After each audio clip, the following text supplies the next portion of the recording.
Imagine your child describing you 20 years from now. They tell people you worked incredibly hard. They say you built something extraordinary. They say you sacrificed everything to give your family a better life. Then, they admit they barely knew you. History remembers Thomas Edison as one of the greatest inventors who ever lived. The man who illuminated cities, revolutionized communication, changed the modern world forever. But the people waiting for him at home experienced a very different version of the same man. Not because he didn't love them, because he believed there would always be more time. This is the psychological trap almost every high performer believes they will escape. Not because they care less, because success quietly teaches you to give the best hours of yourself to the place that rewards you fastest. Your sharpest thinking, your deepest attention, your curiosity, your patience. By the time you walk through the front door, the people you love don't get the version of you that built your success. They get what's left. I call this the ghost principle.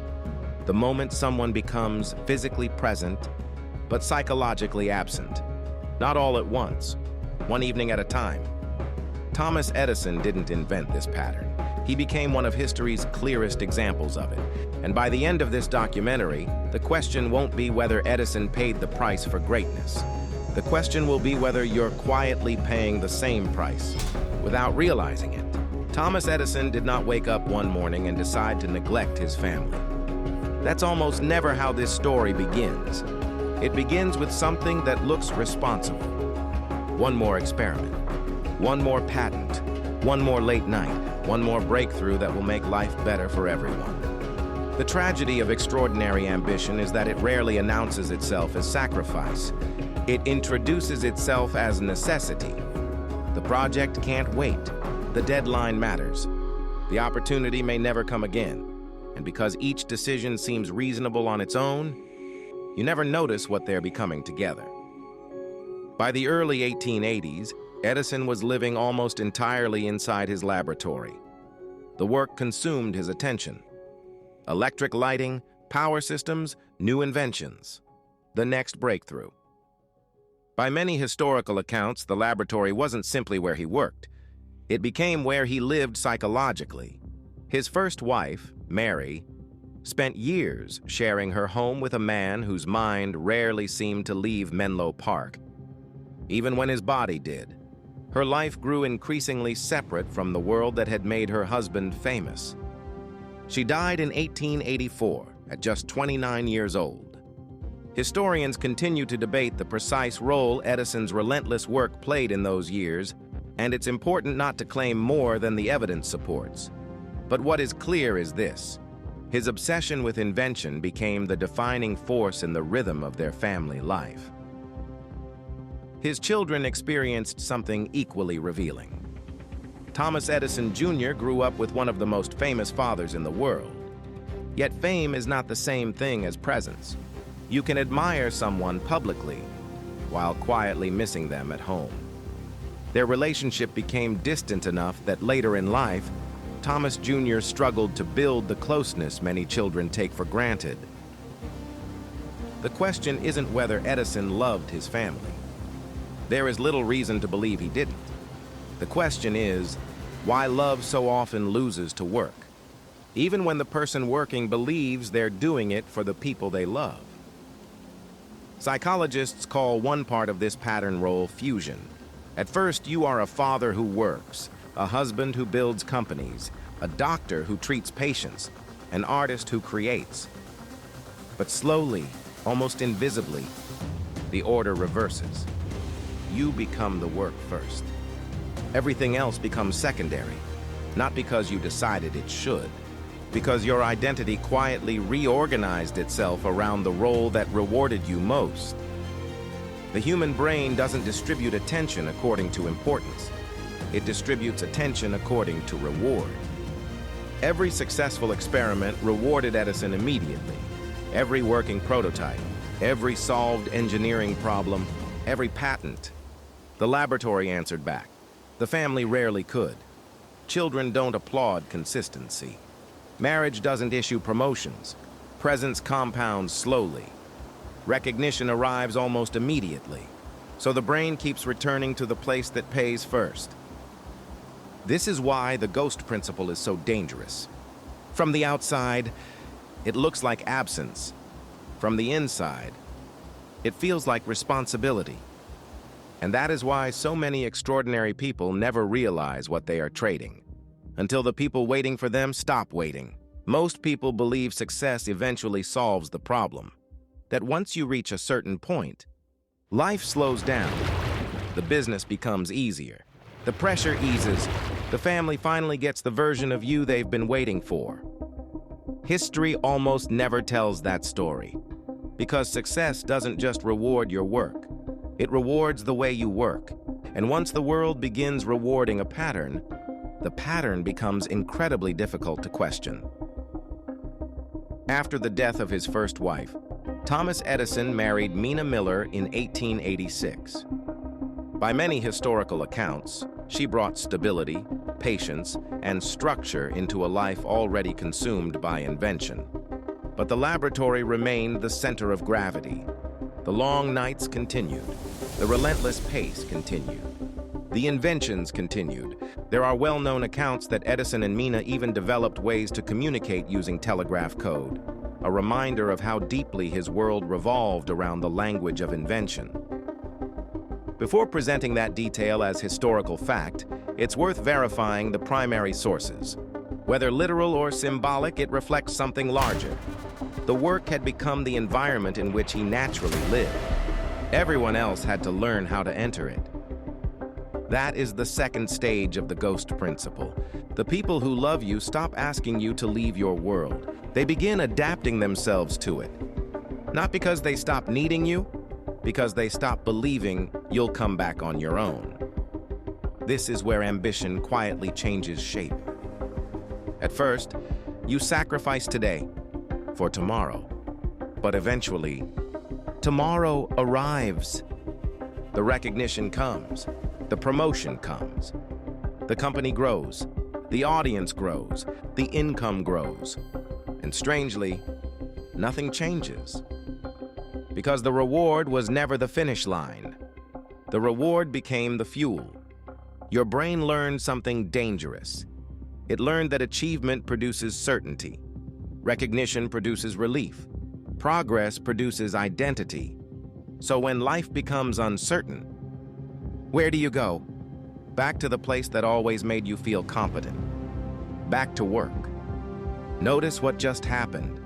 The office stopped being where you earned a living. It became where you regulated your emotions. The laboratory stopped being where Edison invented. It became the place where he knew exactly who he was. That is why role fusion is so difficult to escape. You are no longer protecting your career. You are protecting your identity. Now stop thinking about Edison for a moment. Think about your own week, not your intentions, your calendar.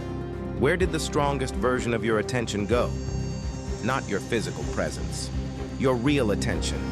The version of you that is curious, creative, patient, fully alive.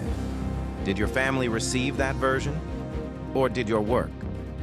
Most high performers know exactly what happened in every important meeting this week. They remember the numbers, the deadlines, the conversations, the problems they solved. Ask them what their partner was worried about on Tuesday, or what their child wanted to show them after dinner. There is often a pause, not because they don't care, because the brain remembers what it rehearses, and all week it rehearsed work. That pause is not proof that love disappeared. It is evidence that attention went somewhere else. And attention, more than intention, is what relationships are built from. The ghost principle doesn't make you disappear overnight. It teaches the people you love to slowly stop expecting the best version of you. One evening, one missed conversation, one postponed promise at a time. This is the part history rarely talks about. Not because it's hidden, because it's uncomfortable. We like stories where greatness and sacrifice are separate, where success comes from discipline and the damage comes from poor choices. Thomas Edison doesn't fit that story. because the same quality that changed the world was the quality that slowly changed his home. His obsessive focus wasn't a flaw attached to his genius. It was his genius, the patience to stay with a problem for days, the refusal to quit when everyone else had, the ability to disappear into a single idea until the rest of the world faded away. Those weren't accidental traits. They were the engine behind everything he achieved. And that is what makes this story so unsettling. You cannot simply remove the obsession and assume the greatness remains. The two are connected. The same fire that illuminated cities cast shadows inside his own home. This is the paradox every high performer eventually faces. The trait that built your success doesn't know when to stop working. It doesn't recognize birthdays. It doesn't recognize anniversaries. It doesn't recognize childhood. It only recognizes progress. Every evening feels temporary. Just one more meeting. Just one more client. Just one more chapter. Just one more video. Just one more experiment. Your brain quietly tells you that tomorrow will be different, but tomorrow arrives and asks for exactly the same trade. This is why regret almost never appears in real time. It appears in hindsight, because while you're living through it, every decision feels reasonable. No single late night destroys a relationship. No single missed dinner changes a child. No single postponed conversation creates distance. The damage compounds invisibly, exactly the way interest compounds, except this account grows in the opposite direction. Children don't remember the hours you spent working. They remember the moments you weren't there. Partners don't measure love by intention. They experience it through attention, because attention is love made visible. One day your child stops asking, "Will you watch this?" Not because they stopped wanting you, because they learned your answer before you spoke it. One day your partner stops telling you about their day, not because nothing happened, because somewhere along the way, they stopped believing you were fully in the room. That is the ghost principle. Nobody